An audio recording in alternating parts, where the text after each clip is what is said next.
How's it going, everybody? And in today's video, we will be talking about why you shouldn't daydream and how to take actionable steps to achieve the thing you're daydreaming about instead of just sitting there and getting lost in your thought of what if.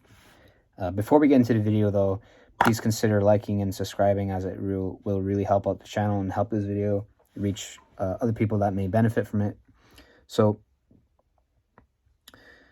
when I got into this self-improvement journey, I started to understand, aspects of life and how I used to view life and how I guess other people live their life. Now, one thing I noticed was it's obvious, like pretty much everyone knows this, that social media such as Instagram is designed to keep you in a loop and hooked on it and whatnot, because it's showing you kind of like other people's lifestyle, even though it's extremely exaggerated. Or like, I wish I had that type of thing. Like, you're looking at rich people and I wish I had that car or whatever. Like, essentially you're daydreaming about a better version of your life. Now, I feel like it's very plain and simple, but maybe there's people that don't understand this. It's the reason why it's not good to daydream is because you're not taking any actionable step. You're not doing anything to get yourself where you want to be, especially for people who are starting out in self-improvement or who are stuck in self-improvement. It could be because you spend a lot of your time just thinking of, like, what if I was successful, or what if I got to the goal, what if I lost the weight, what if I was muscular, instead of actually pushing yourself beyond the thoughts of doing it and actually doing it. And that's what you have to understand about self-improvement. It's pushing yourself beyond the step of thought. You may plan out your way to success as much as you want, but it's all in vain as long as you don't take any actionable steps. I'll give you an example. In 2023, I used to weigh 205 pounds, and I used to always envision myself losing weight and being fit. Now, it's one thing in positively envisioning yourself doing something to help keep you in that state of, like, okay, that's my goal and I'm going to achieve it, but there's no point in doing that if you're not going to take any actionable step. So that's why daydreaming is bad. There's difference between daydreaming and actually self-visualizing yourself being in the position you want to be. So yeah, for the longest time, I was 205 pounds and I didn't do anything to get myself to the point where I wanted to be. I didn't change my diet. I didn't do anything healthy. And it wasn't until October of 2023 where I took actionable steps and changed my lifestyle and diet that helped me lose the weight and therefore got me to my goal. And that's what it was. It was a mix of visualizing, or whatever. Daydreaming and visualizing, I guess, are the same thing. But my point is, when you do that, when you visualize and daydream without taking actionable steps, it's all in vain. So when I was visualizing myself and implementing these actionable steps to get myself where I wanted to, that's how I achieved my goal. By building the discipline and willpower, by putting myself through discomfort and pain and suffering, and just staying consistent in that, and then reaching my goal. That's something you have to understand. When you want to reach your goal, when you daydream about, oh, I want to have all this riches, all these cars, which in and of itself, it's a stupid thing. That's all materialistic, but that's besides the point. When you are daydreaming about this, you're not going to achieve anything by staying in this state of comfortness or complacency. Even if you're not happy, when you're complacent, you're not going to get anywhere. You're not going to get anywhere waking up super late. You're not going to get anywhere not working out.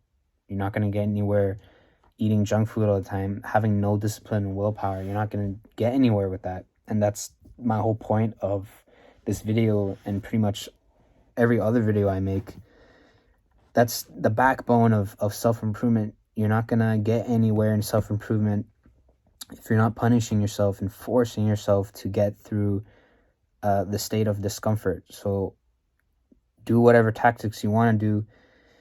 If you're not being consistent and in punishing yourself and doing it, you're not gonna get anywhere.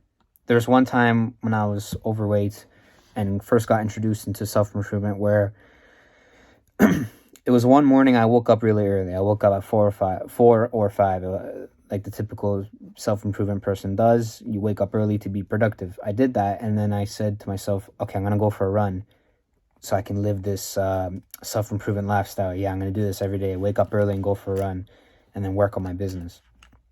What happened was I went on a run. When I woke up, first of all, I tired myself out like crazy because I had horrible cardio.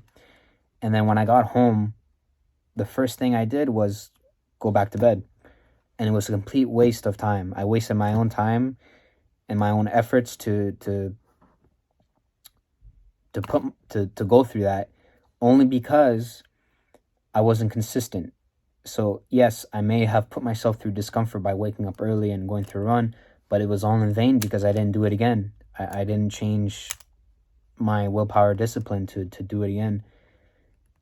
And then it kind of brings into another topic of discussion of doing things without willpower and discipline. The reason why I failed was because I didn't do anything to slowly build the discipline and willpower to be consistent and have the, at that point, I guess I was just motivated enough to go for a run, but I wasn't disciplined and willpower enough to do it again the next day. So that's what I mean. It was just a waste of time. And I believe that's a result of daydreaming. Or visualization without the willpower and discipline, but I daydreamt enough of seeing myself being productive to actually doing it, but because I didn't approach this self-improvement lifestyle gradually and did it kind of cold turkey, it was random. Like I never had woken up early at all, and then I just planned to wake up early and go for a run, but because I didn't approach it gradually, I lack the willpower and discipline to be consistent, and it was because of daydreaming. You need to stop daydreaming and take actionable steps.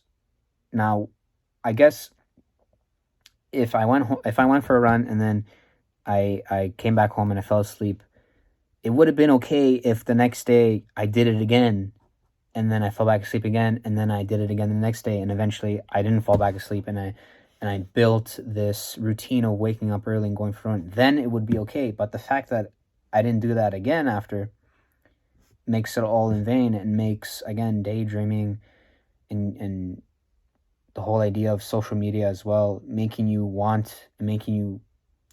think of a lifestyle that you want but not taking actual steps. That's what makes it bad. And that's what my initial point was with Instagram.